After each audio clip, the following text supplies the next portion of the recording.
मैं Chitrasen Tiwari mother Teresa school द्वारा चालू किए गए ऑनलाइन क्लास में सभी विद्यार्थियों का स्वागत करता हूं।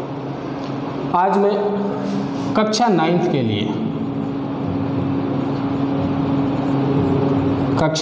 के लिए संस्कृत अध्ययन शुरू कराने जा रहा हूं। ठीक है, कक्षा 9th में संस्कृत अध्ययन में आज मैं समास के बारे में बताऊंगा। तो पहले तो हमें ये पता होना चाहिए कि समास होता क्या है, समास किसे कहते हैं या समास की परिभाषा क्या होती है।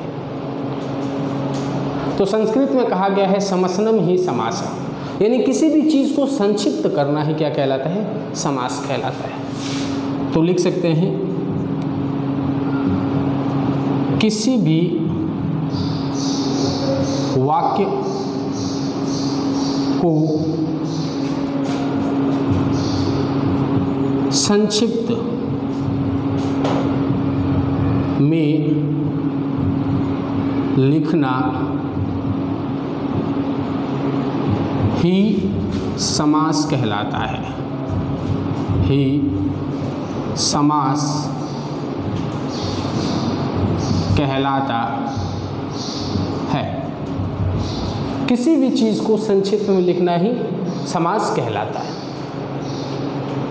अब एक तो होता है कि हमें समास विग्रह करके या विस्तार से दिया हुआ हो, उसे संक्षिप्त में करके लिखते हैं तो वो समास कहलाता है। एक हमें संक्षिप्त में दिया हुआ हो और उसे विस्तार से लिखना होता है, उसे हम समास विग्रह कहते हैं। तो किसी भी चीज़ को संक्षिप्त में लिखना समास कहलाता है और उसी चीज़ को विस्तारित रूप में लिखना क्या कहलाता है, समास विग्रह कहलाता है। ये समास की सामान्य आम बोलचाल भाषा में परिभाषा मैंने लिखा है, किताबों में अलग अलग तरीके से दिए जाते हैं। अब उसके बाद में हमें ये जानना चाहिए समास के भेद। समास के भेद कितने होते हैं? तो समास के 6 भेद होते हैं। कितने? 6 भेद होते हैं। ठीक है। नंबर 1, अव्ययी भाव समास। नंबर 2, तत्पुरुष समास। तत्पुरुष समास। नंबर 3,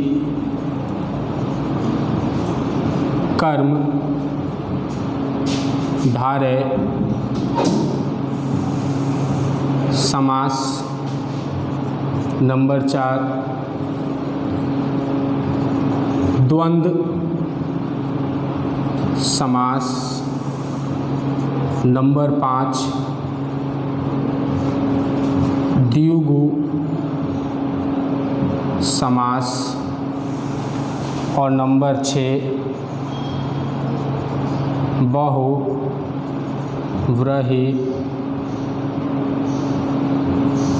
समास। बहुव्रीहि समास यानी 6 प्रकार के ये समास होते हैं। अब इनमें से एक मैं आज आपको संक्षिप्त रूप में, एकदम से संक्षिप्त रूप में, बाकी आपको घर पे करना है, संक्षिप्त रूप में अव्ययी भाव समास के बारे में बताऊंगा और समझाऊंगा। अव्ययी भाव समास, इसके बारे में मैं आपको समझाऊंगा। सबसे पहले बात हम ये जान लें कि इसका नाम अव्ययी भाव समास क्यों पड़ा।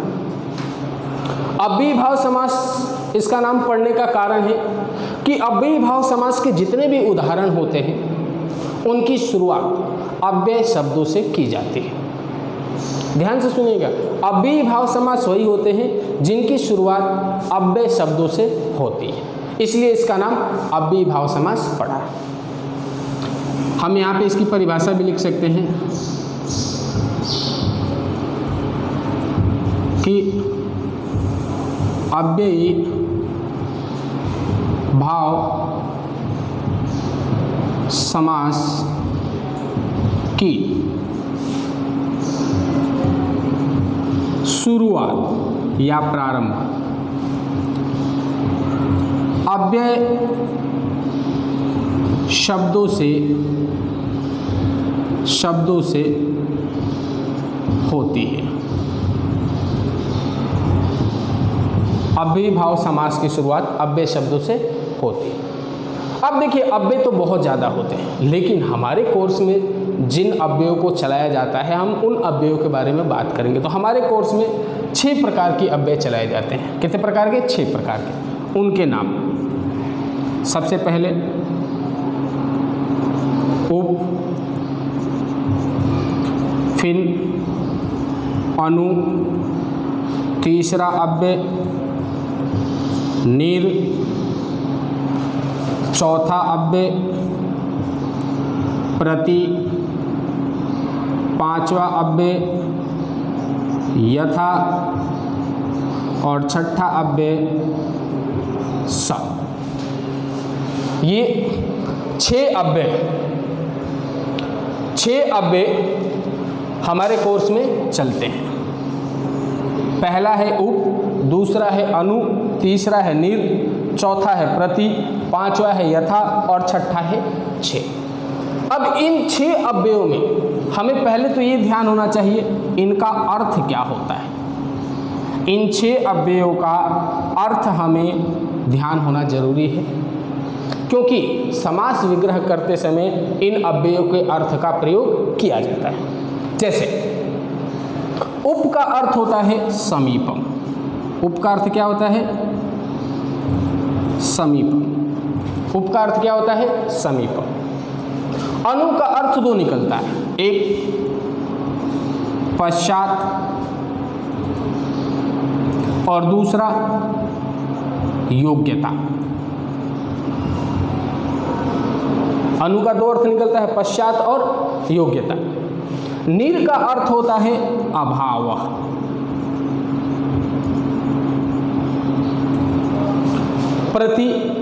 प्रति का अर्थ होता है विप्सा।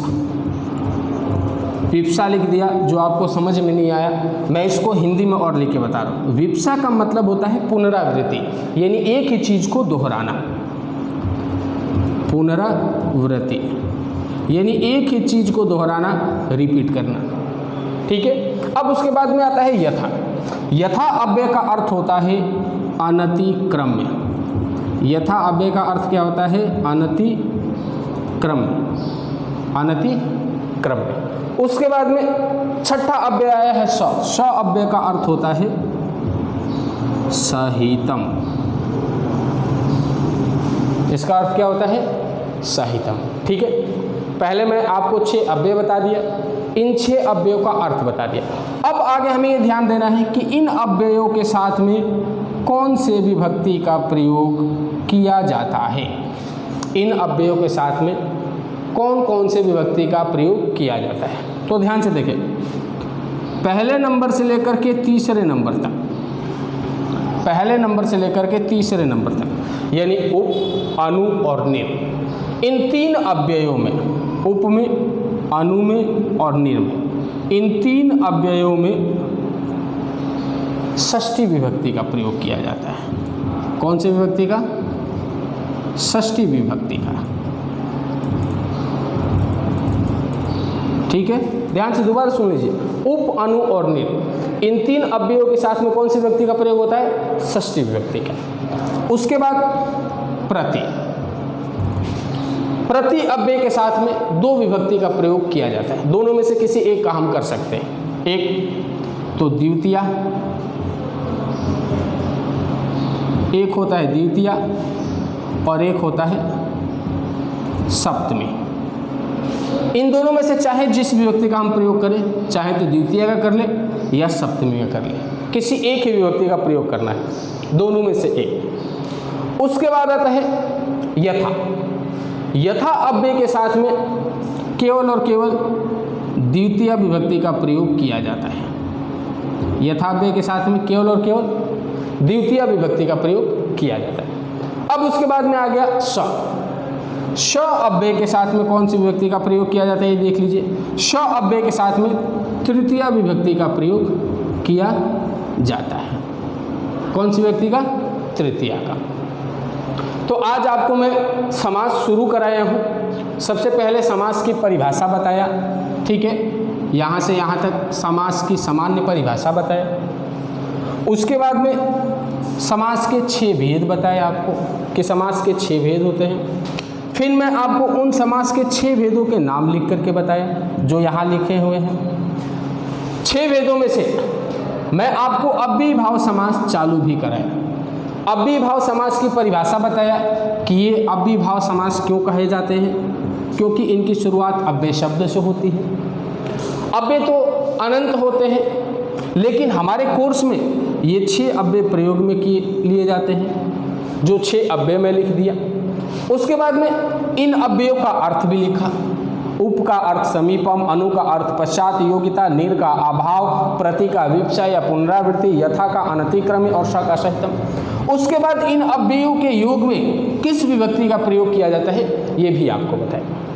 तो आप लोगों का यही काम है कि आज समास की परिभाषा, समास के भेद, और जो पहला भेद में अव्ययीभाव समास कराया इसकी परिभाषा, और इस अव्यय में कौन कौन से हमारे कोर्स में अव्यय है वो अव्यय, इन अव्ययों का अर्थ और इनके साथ में किस विभक्ति का प्रयोग किया जाएगा ये आप तैयार करेंगे।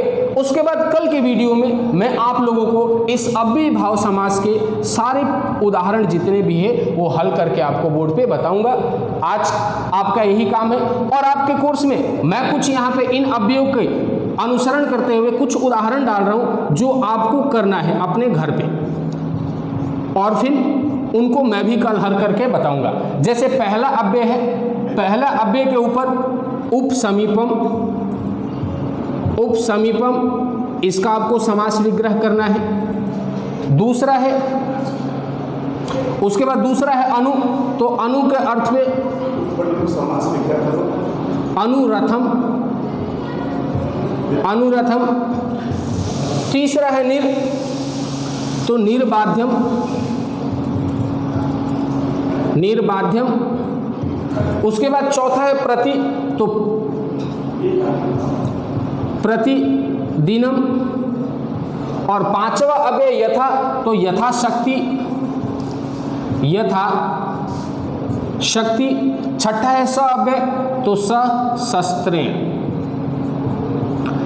इनका आपको क्या करना है, समास विग्रह करना है। क्या करना है, समास विग्रह करना है।